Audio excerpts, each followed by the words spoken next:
नमस्कार बंधुरा आमी सঞ্চারী और आमार चैनल EH कुकिंगे आपनादेर सकलके स्वागत। आज के निये एसेछि एकदम काँचा टमेटोर खूब सुंदर एकटा रेसिपि जेटा भात रुटी परोटा लुचि सब किछुर साथे खेते किन्तु भालो लागे। एर जोन्नो बेश कतगुलो काँचा टमेटो निये टमेटोगुलोके आगे धुए परिष्कार करे नियेछि। एबार एक एकटा टमेटोके किन्तु आमी 8टा फाली करे केटे निচ্ছি। पाका टमेटो दिए तो अनेक धरनेर रान्नाई आमरा करे थाकी, काँचा टमेटोर चाटनिও खेते भालो लागे, किन्तु काँचा टमेटो दिए खूब सुंदर किन्तु एकटा स्पाइसि तरकारिও बानानो जाय। यदि कखनो बानिये ना थाकेन अनुरोध करब एई रेसिपिटा देखे एकबार बानाबेन, खेते किन्तु खूब भालो लागे। तो सब कटा टमेटोके आमी किन्तु एरकम पातला पातला करे केटे निয়েছি।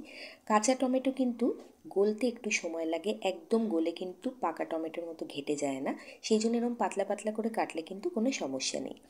एबार तेल गरम करे निয়ে तार मধ্যে দিয়ে দিলাম একটুখানি সরষে, সাদা সরষে বা কালো সরষে যে কোনোটাই দিতে পারেন, আর একটু দিয়ে দিলাম জিরে, আর দিলাম দুটো শুকনো লঙ্কা। এই রান্নাটাতে কিন্তু সরষে আর জিরের ফ্লেভার খুব ভালো আসে। মশলাটা ভালো করে ভাজা ভাজা হয়ে যেতেই এর মধ্যে দিয়ে দেব বেশ কিছুটা পরিমাণে কুচনো পেঁয়াজ। 4টে মিডিয়াম সাইজের পেঁয়াজকে ঘন কুচি করে কেটে রেখেছিলাম, সেটা এখানে দিলাম।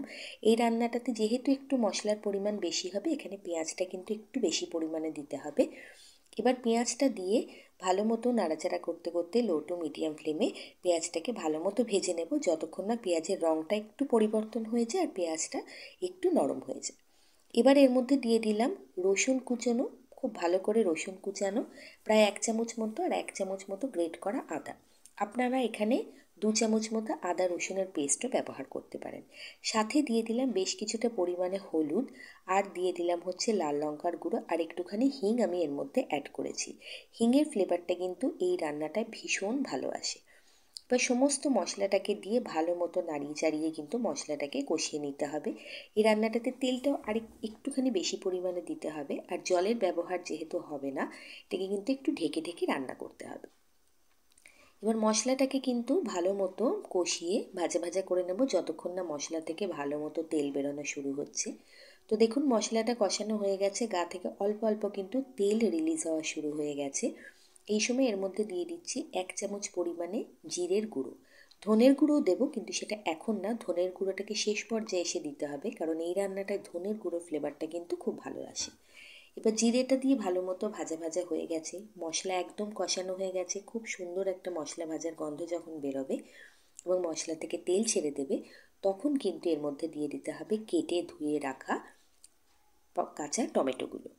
কাঁচা টমেটো দেওয়ার পরে এতে কিন্তু আর জলের ব্যবহার করব না, টমেটোর থেকে যেটুকু জল বেরোবে সেটা দিয়েই কিন্তু ঢাকা চাপা দিয়ে ধীরে ধীরে এটাকে সিদ্ধ হতে দিতে হবে। আর সাথে দিয়ে দিলাম বেশ কিছুটা পরিমাণে নুন, যতটা নুন আন্দাজ মতো আমি আগেই দিয়ে দিলাম, কারণ নুনটা দিলে টমেটোটার থেকে জল বেরোতে শুরু হবে, টমেটোটা সেই জলেই সিদ্ধ হবে।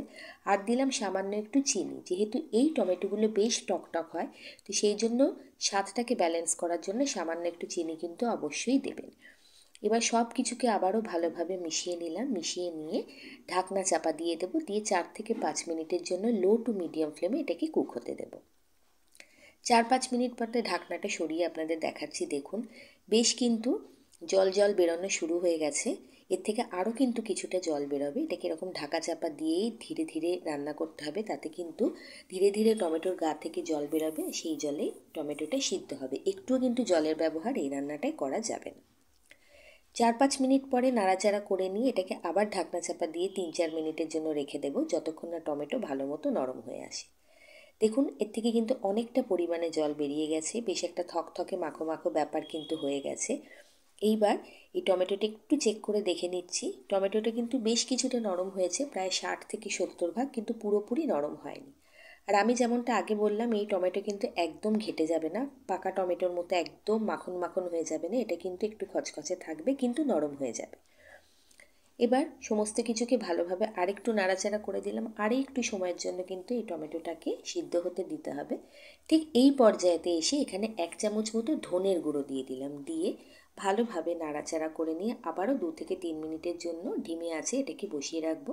এতে করে কি হবে, ধনের গুঁড়োর গন্ধটা খুব ভালোভাবে সমস্ত টমেটোর মধ্যে চলে যাবে, তরকারির মধ্যে চলে যাবে, আর যেটুকু নরম হওয়া বাকি আছে সেইটুকুও কিন্তু টমেটো নরম হয়ে যাবে। কড়াইতে যাওয়ার পর 10 থেকে 12 মিনিট লাগবে কিন্তু এই টমেটোটাকে রান্না হতে বা সিদ্ধ হতে, কারণ টমেটোটা একটু খচখচে থাকে। তো টমেটো কিন্তু এখন পুরোপুরি রেডি হয়ে গেছে। এখন কিন্তু এটা একদমই নরম হয়ে গেছে। রান্নাটা পুরোপুরি কমপ্লিট। টেক্সচারটা দেখুন কত সুন্দর এসেছে। রুটি, ভাত, পরোটা, লুচি সব কিছুর সাথেও কিন্তু এটা খেতে খুব ভালো লাগে। নামানোর আগে এর মধ্যে দিয়ে দিতে হবে 1 চামচ মতো গরম মশলার গুঁড়ো, তাহলে গন্ধ আরও ভালো আসবে। কাঁচা টমেটোর এই রেসিপিটা কেমন লাগলো একবার আমাকে জানাবেন বাড়িতে বানিয়ে। ভালো লাগলে বন্ধু হয়ে পাশে থাকার অনুরোধ রইল। অবশ্যই বাড়িতে বানাবেন, সকলকে খাওয়াবেন আর আমার সাথে এসে শেয়ার করবেন আপনার মহামূল্যবান মতামত। ভালো থাকবেন, সুস্থ থাকবেন।